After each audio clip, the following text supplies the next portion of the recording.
Hello guys! Today's video is one that came to me very spontaneously. It is Be Your Own Witness. How did I came up with this? I was reading Meditations by Marcus Aurelius today. I finished it finally. I took a little break off of it, and I really must say this book really is what it says. It's a little meditation to read. It's very, very inspiring how over 2000, almost 2000 years ago, someone had those thoughts, and probably 2000 years before him people had those thoughts, and I think you can really learn from the repetition of human nature, and it's so inspiring.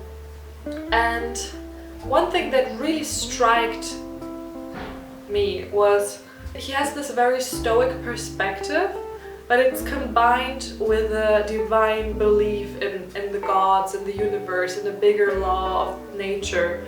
And both combined is something I really identify with as well. And his stoic perspective that nothing can bother him, that he's like a rock and the waves can crush against him and the rock is still steady and firm. It is so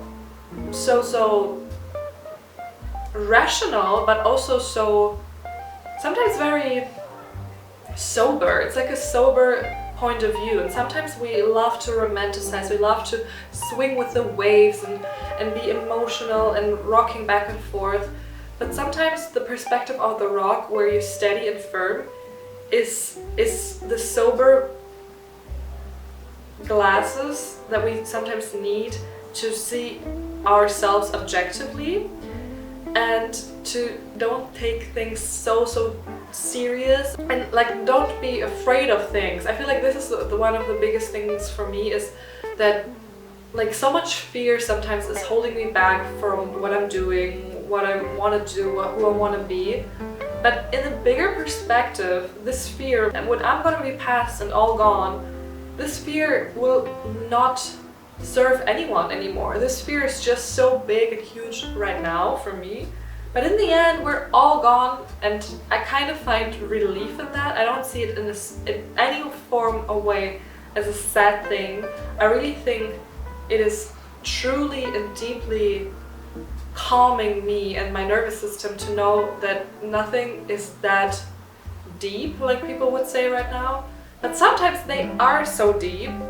And it's this wave and this balance of taking things seriously, taking things lighthearted, taking things like doing things for the passion of it, then letting go and just give it to the universe or the audience or whoever. And I really feel like right now I'm in this like phase of my life where I'm discovering that more and more. The older I get, the more wisdom I get. I try to detach from some certain expectations and desires, and this book really was, I don't know, it really came to the right time of my life. And one thing that he said, that everything will be gone. He's describing the emperors before him or philosophers before him, and how they're gone now and nothing remains of them. And he doesn't say that in like a pessimistic or nihilistic way. He says that in a very calming, in a very, yeah, like stoic is very, I feel like stoicism can be harsh sometimes, but it's also very calming that in the bigger perspective there's not so much to it, so it takes off weight of things. So I was thinking, when I was reading that book and I was finishing it, and I was thinking about my art and my life and doing those videos and doing everything right now, I was thinking, will I be able to achieve everything I really wanted? Will I be really able to do that? And then I was thinking, yeah, I could do that. I will be able. I actually think I'm capable of that. I don't think that is the problem. And then I was thinking, will anyone witness that? And that was something I couldn't answer, because I was like, damn, this is not in my control.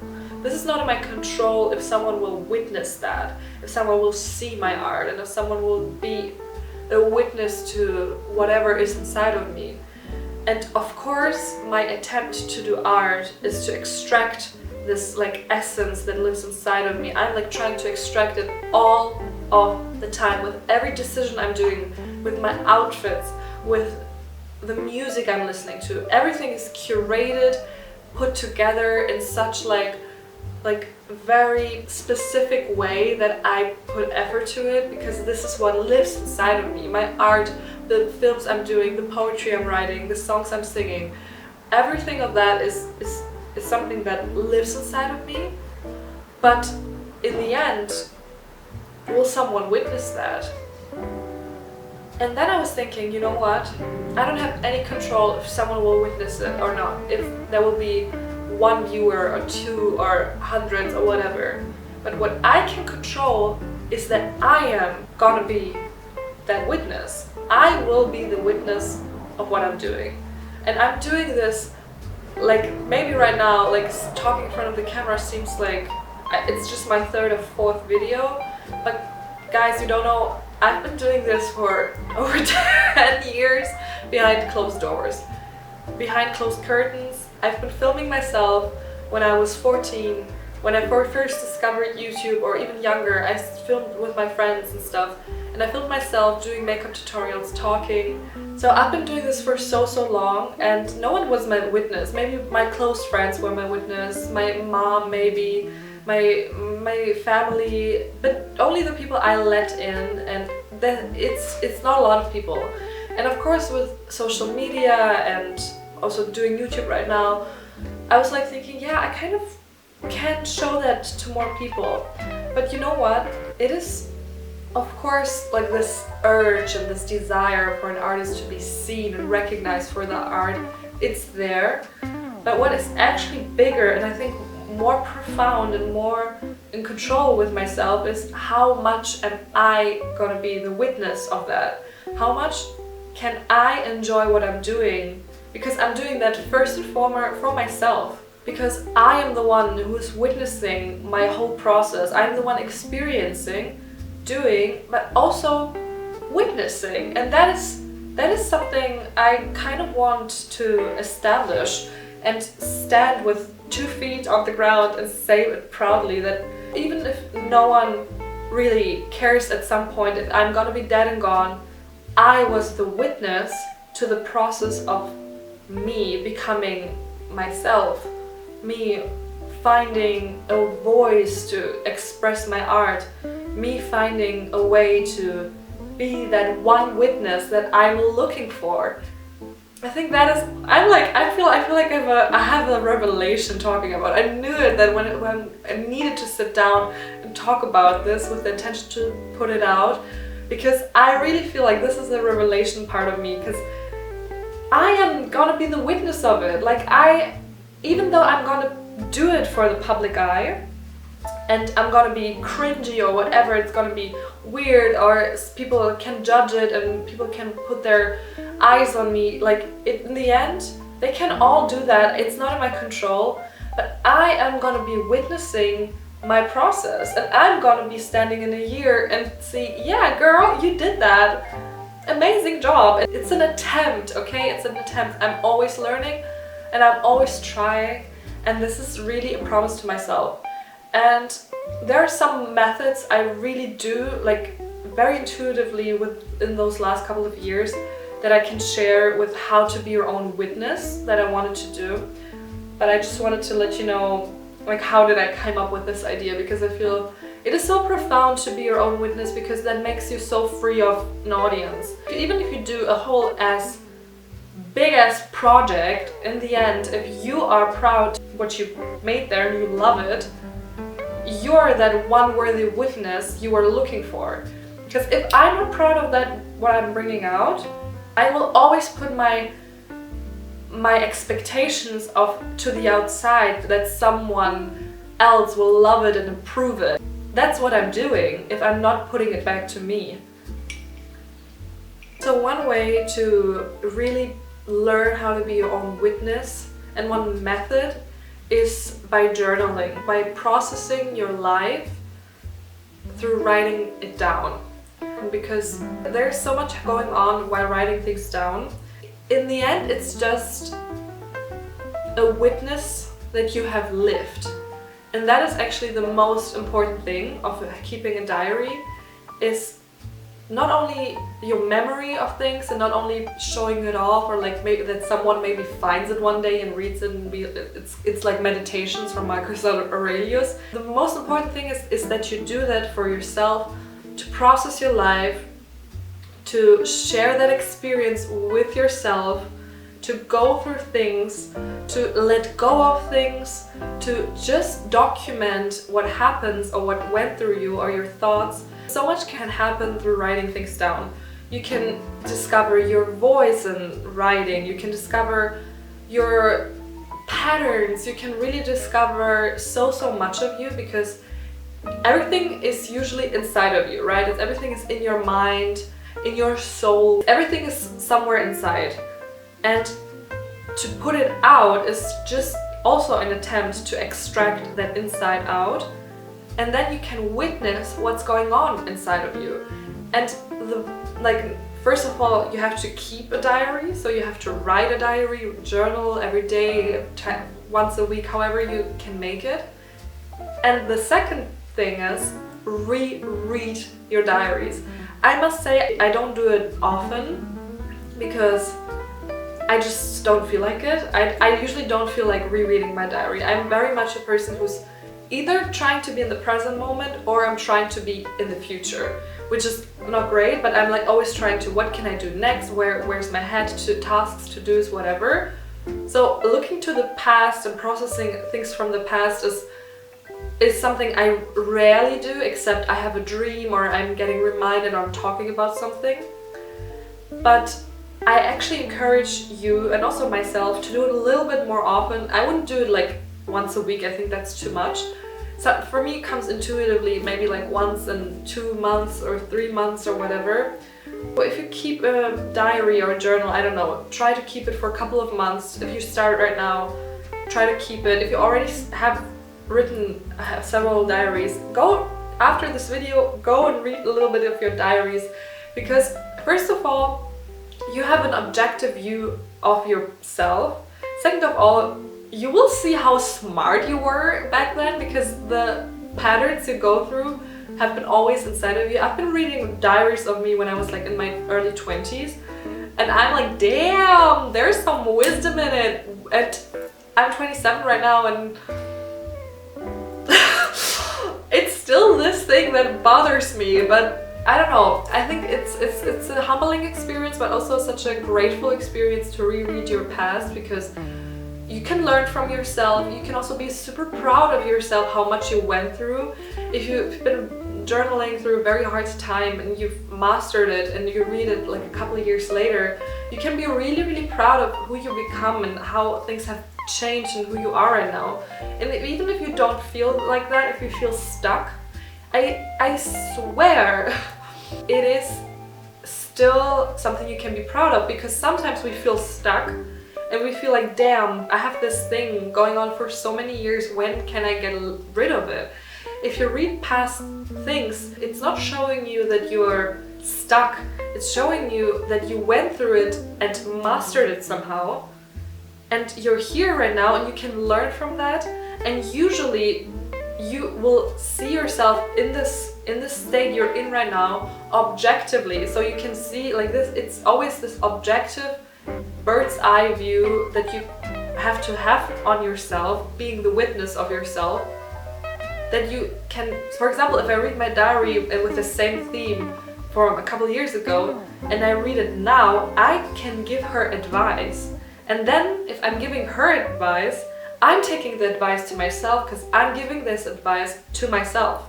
And that's the art of being a witness to your life, is because you become self-sufficient, you become independent, but also you become your supporter. This divine source that lives in all of us speaks through you, because it's speaking through you. It's me speaking to me, myself. I know it's very meta. I hope the people who understand that, they will totally understand that. I know that for a fact. If it's too complex, yeah, I can try to summarize it in a different way, maybe for another video, but I think it's clear, right? It's not confusing. If it was, I'm sorry. What I'm trying to say is that being your own witness is an attempt to also see yourself from the perspective that maybe a divine force has. And I know it's maybe people would say that is blasphemic to put yourself in God's shoes and say, oh, I'm gonna try to be God on my life. But actually it is not blasphemic, because I truly believe that this source lies in each and every one of us, and that trying to have the perspective is actually awakening the source, because I think we just truly forgot that this source exists, and this source is actually always speaking through you, and has always this objective view of you. And of course there are things sometimes so emotional, so intense, so frightening or scary or uncomfortable or whatever, that taking this perspective is hard. But if you just try a little bit, I think it can be freeing and detaching from your own self-pity. And you will see that it's not that bad, even though yes, there are things that are sometimes so bad, and I know that, and I know that, and know that, and I really also feel them, and I also experience them. But if you're really going through a really hard time, the only thing that actually helps is a little bit of time passing by, and after that time passing by, you can be again that witness and in charge of your emotions and what you went through. Another method I've been doing for my whole life right now, and what I already said it in the beginning, is that I'm showing what I've been doing and creating to myself. I think you notice that I've been spending a lot of time by myself. Like, I'm a person who's spending so much time by myself, and I'm having a blast. I'm having a great time. So one method I'm doing is that I'm showing my art to myself. For example, this video filming myself, I've been doing for so long, but I've never posted it because I first and foremost did it for myself. I needed to talk about some things that were part of my life, that kind of kept me on my toes, that I've been like thinking about, where I've been interested in. I had to talk about those things already just for myself, and I really never did it with the purpose of posting it. Never. The attention wasn't there. It was literally, I just put my phone somewhere, recorded myself talking about, I don't know, going through something personal, my thoughts, and it's just like journaling, but with the camera or like a voice note. I think this is also a therapy method, right? Like, record yourself talking about your struggles or things. I think that's actually a therapy method, because sometimes all we need is to talk to someone or to express it to someone. And if we don't have therapy or a best friend or whatever, this is a really great method. First of all, for the mental health, but also to be a witness of your life and your art. Because what I also love to do is I sometimes love to just talk about my art to myself. It is, I know there's so many people who are doing that subconsciously as well. Like, for example, this, I'm being interviewed. Guys, I know we all do it. I know, I've seen the likes on those memes on Instagram or those TikTok videos. Millions of people are doing the same experience. They sit in their room pretending to have an interview, or showing like MTV Cribs, or like, I don't know, showing your apartment, or showing things you see online, but recreating them for yourself. I think it's so important, because we don't do that with the intention to do that publicly, because if we would put it publicly, right? Like right now, that my intention is that I'm doing that for YouTube. So this is a different intention. But I've been also doing that for myself without filming it, without like just talking. I went through my apartment just talking about the objects I love, the art that I created, why I did that. Like, I've been really like my own audience. And it can look and it can seem, if you put a judgment on it, it can seem crazy or like what's going on with her. But who the fuck, like, I'm not doing that. I'm not judging myself for doing that. I love it. I really think it is amazing to do that. It gives me confidence. It gives me a strength I wouldn't have if I wouldn't do that. And I think everyone has their own ways of showing it to yourself. Because showing it to yourself doesn't mean like for everyone to be interviewed. Some people show it to themselves, I don't know, through different things. But I think showing things to yourselves and just like as if you're talking to an audience but you are the audience is something very profoundly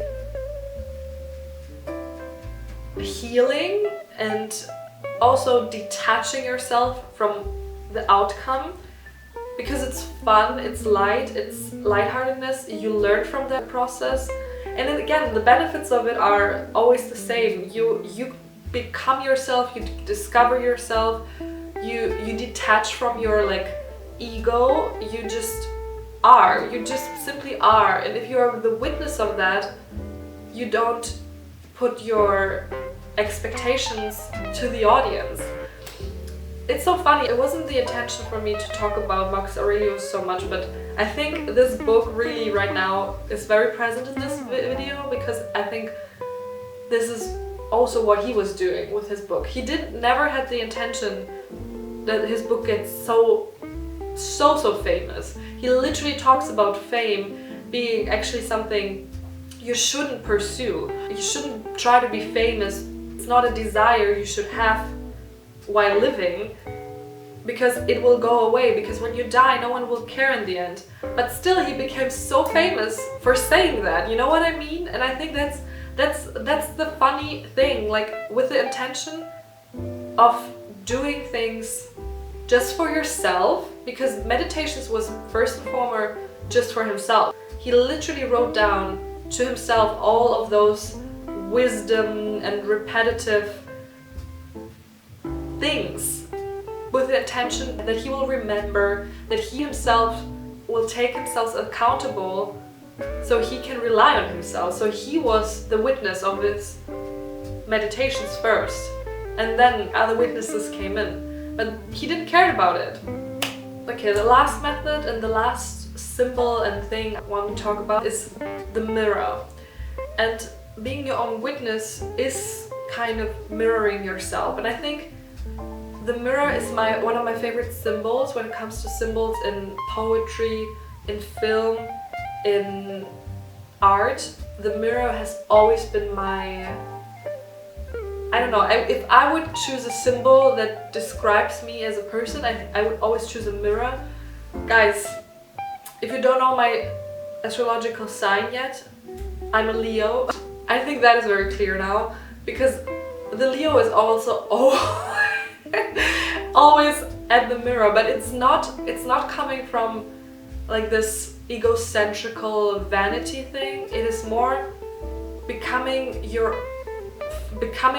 one with yourself, and becoming this witness of yourself is the easiest thing, of course, with recording and journaling and filming and showing yourself. It's just a mirror. It's a mirror you look in and you recognize yourself. And a mirror always gives me this feeling that it's some sort of a portal. And I think a mirror also, it has such strong symbolic meanings in dreams and in films and stuff.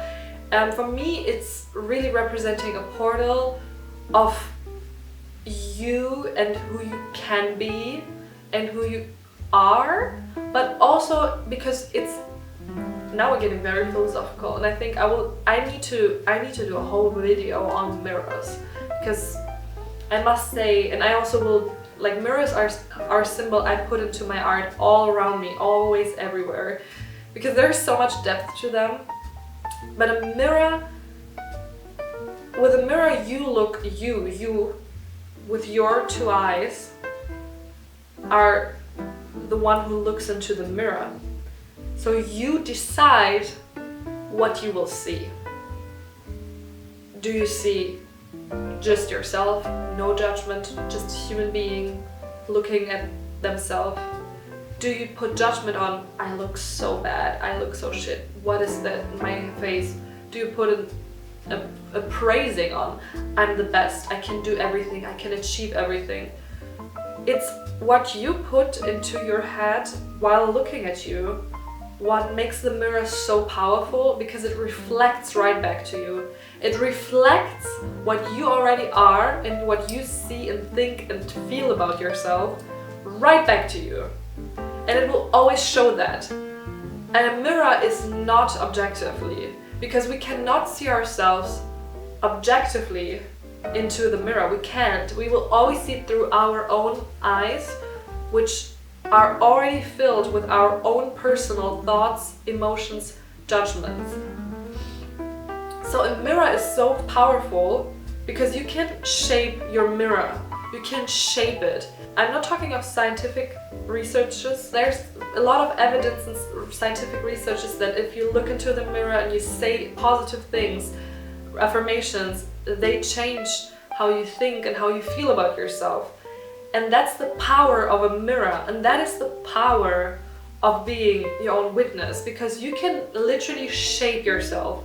You can shape your life, you can become the designer of your life, the creator, the director, the artist, and actually mirroring yourself and also talking into the mirror with like strong affirmations is one thing I think a lot of people, a lot of successful people do. And one thing also, like putting affirmations around the mirror, it actually helps so much. So why should we do that? Why should we become a witness of our lives? Why should we journal about it? Why should I show it to myself? Why should I look into the mirror and do all of those things? Because in the end, when everything is dead and gone and no one will remember you, maybe your friends and family and maybe like some like grandchildren or so, you can say, I was the witness of my life and my life was amazing the way it was, and I want to live an amazing life. I want to live a beautiful life, and I can only do that by being my own witness and allow myself to do that. Yeah, and I think that's why it's so powerful and so important to me to do that and to share that. I think that's it for today, guys. That was a quick one, a very philosophical one. I hope everything was transferred very clearly. I will go now. Have a lovely day, and I wish you all a lovely day as well. If you like this video, give it a like. If you want to subscribe, if you want to hear more of my, if you want to become a witness of my life, you're invited to. If not, then it's okay. I invite you all to be your own witness first and foremost, and then we can all witness. Then everyone is the witness of someone, you know. So everyone is taken care of. Check out my social media, my art, all my things in the info thing if you're interested, and bye!